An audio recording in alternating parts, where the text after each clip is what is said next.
राज्यात operation tiger होणार आणि ठाकरेंच्या शिवसेनेचे 7 खासदार आणि 16 आमदार फुटणार अशी चर्चा सुरू आहे. मात्र या चर्चा खऱ्या आहेत का? नेमकं काय राजकारण सुरू आहे? आपल्यासोबत आहेत ठाकरेंच्या शिवसेनेचे आमदार नितीन देशमुख. तुमच्या पक्षाचे आमदार खासदार फुटणार अशी चर्चा सुरू आहे. आमच्या पक्षाचे कोणते खासदार आमदार फुटणार नाही त्याच्याबद्दल काही शंका नाही. परंतु जे शिंदे साहेब सांगतात की आमचं कोणतं नाही, आमची संख्याबळ आहे.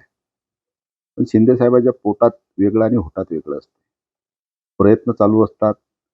खासदारांना आमिष द्यायचं, आमदाराला आमिष द्यायचं आणि फोडण्याचे प्रयत्न चालूच असतात.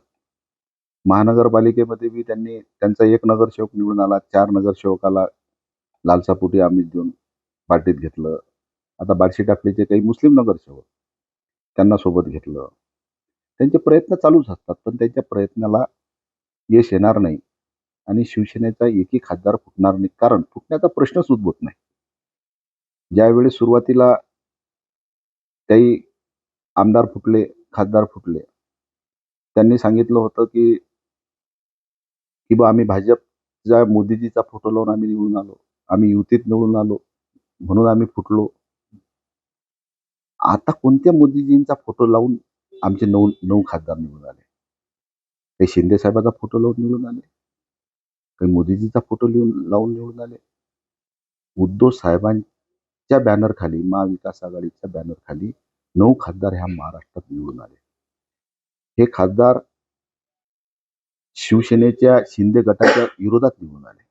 मग नाशिकचे खासदार असू द्या, यवतमाळचे खासदार असू द्या, जेवढे खासदार आमचे निवडून आले तेवढे शिंदे गटाच्या विरोधात निवडून आले. राहिला शिवसेना संपण्याचा प्रश्न, शिवसेना कधी संपणार नाही.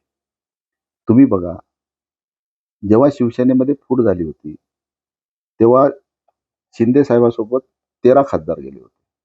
फक्त आमचे शिवसेनेचे 6 खासदार राहिले होते. 6 चे 9 झाले, 13 चे 7 झाले. 13 आमदार होते, 13 चे 20 झाले. कमी नाही झाले, वाढले. आता पुढे वाढतील, याच्यापेक्षा वाढतील. व अशा टायगरला सत्तेच्या पोटी, लालसापोटी जर बळी पडलो असते तर भारतीय जनता पार्टीच्या देशात 2 खासदार होते हो. ह्या मिशन टायगर बोलणाऱ्यांनी, शिवसेनेवाल्यांनी भारतीय जनता पार्टीचा आदर्श घ्या. त्यांनी किती संघर्ष केला त्यावेळेस काँग्रेसशी.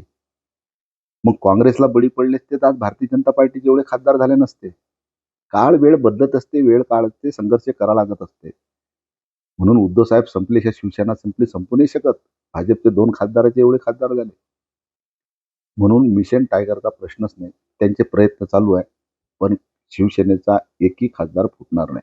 परंतु माझी आपल्याला एबीपी माझ्याच्या माध्यमातून उद्धव साहेबाला विनंती आहे, या महाराष्ट्रात आमदार खासदाराच्या म्हणण्यानुसार संघटनेचे पदाधिकारी देऊ नये.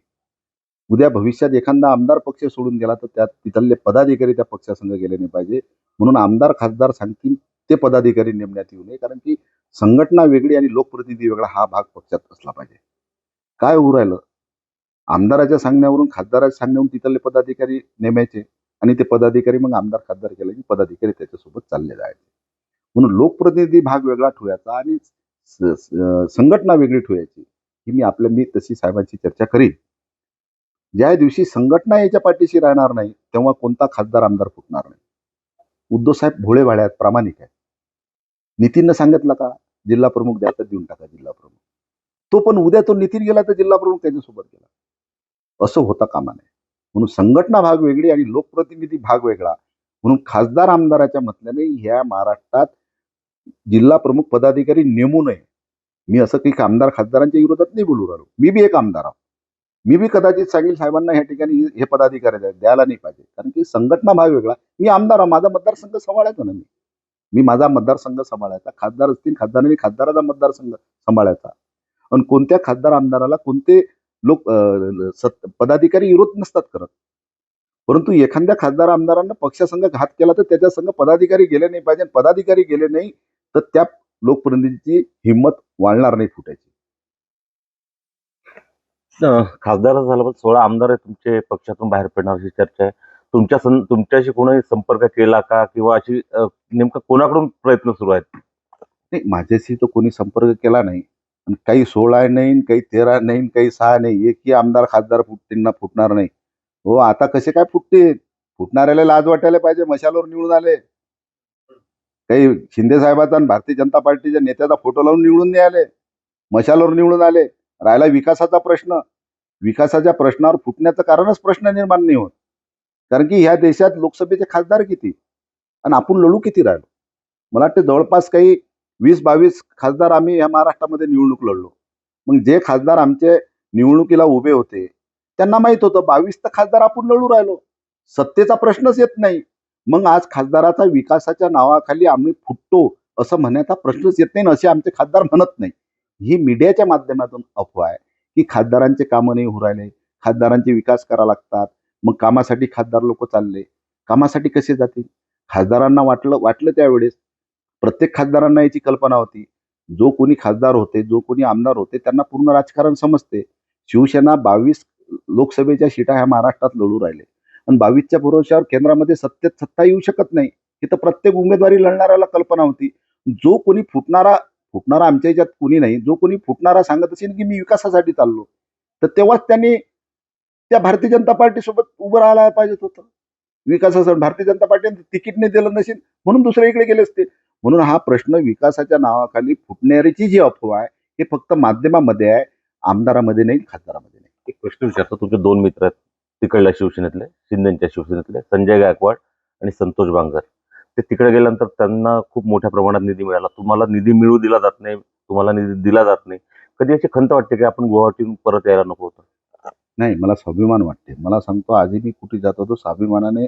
निष्ठावान शिवसैनिक, निष्ठावान हिंदुत्वाला विचाराचा माणूस आणि निष्ठावान मराठी माणूस स्वाभिमानानं माझ्यासोबत जो फोटो काढते तेव्हा माझं हृदय भरून येते. तो माझ्यासोबत नाही काढत. जो मी उद्धव साहेबांची मातोश्रीची प्रामाणिक राहिलो त्याच्यामुळे माझ्यासोबत तो फोटो काढते. हा मान सन्मान करोडो रुपये असले काही असले तर हा मिळत नाही. तो मान सन्मान आज आमचा. एक चर्चा आरोप होतो की उद्धव ठाकरेंचा संपर्क आणि संवाद जो आहे तो पक्षाच्या नेत्याशी कार्यकर्त्यांशी नाही. हा चुकीचा आरोप आहे. मला सांगा, शिंदे साहेब 4 वर्षापासून महाराष्ट्रामध्ये फिरू राहिले. ज्यावेळेस महाराष्ट्राचे मुख्यमंत्री झाले, पक्षातून फूट झाली. मग 4 वर्षाच्या अगोदरचा जर आपण कार्यकाल बघितला तर शिंदे साहेबांनी महाराष्ट्रामध्ये किती दौरे केले, आमदारांना खासदारांना निवडून आणण्यासाठी पक्षासाठी किती प्रचार केला, किती दौरे, कुठेच नाही. शिंदे साहेब ठाण्यापुरते मर्यादित होते. मग ह्या महाराष्ट्रभर दौरे कोण करत होतं? उद्धव साहेब करत होते, आदित्य साहेब करत होते, शिंदे साहेब करत नव्हते. उद्धव साहेबांनी माझ्या मतदारसंघात उद्धव साहेबांनी प्रचार सभा घेतली. अमरावतीला उद्धव साहेबांनी प्रचार सभा घेतली. संजय देशमुखांच्या मतदारसंघामध्ये उद्धव साहेबांनी सभा घेतली. जेवढे खासदार असतील उभे त्या ठिकाणी उद्धव साहेबांनी सभा घेतली. उद्धव साहेबांच्या सभेला काँग्रेसवाल्याची ऑफर होती की तुम्ही या. प्रत्येक महाराष्ट्रात उद्धव साहेबांनी सभा केली. शिंदे साहेब आता जरी फिरत असतील पण 4 वर्षाच्या अगोदर शिंदे साहेब महाराष्ट्रात कुठं होते, कुठं फिरत होते आणि कोणत्या आमदाराला खासदाराला निवडून आणण्यासाठी शिंदे साहेबांनी प्रयत्न केला तो सांगा.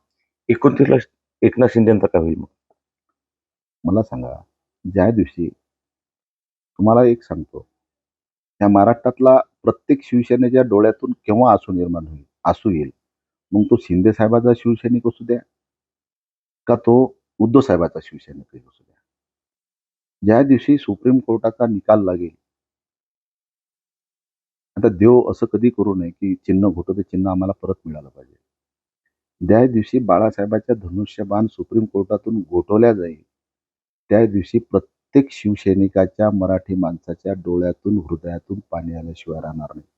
आणि तो दिवस असा असेल की प्रत्येक मराठी माणूस जो उद्धव साहेबासोबत आहे, जो शिंदे साहेबासोबत आहे, तो शिंदे साहेबाला मनातून काय म्हणणार याचं आत्मचिंतन शिंदे साहेबांनी डोळे बंद करून करावं ज्यावेळेस धनुष्यबाण गोठवल्या जाईल त्यावेळेस.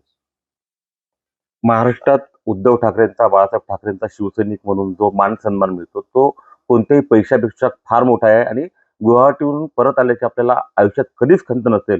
कारण त्यानंतर महाराष्ट्रानं, कार्यकर्त्यांनी जे आपल्याला डोक्यावर घेतलं तीच आपली खरी संपत्ती आहे, असं आमदार नितीन देशमुख यांनी स्पष्ट केलं आहे. उमेश अरुणे, एबीपी माझा, अकोला. एबीपी माझा, उघडा डोळे बघा नीट.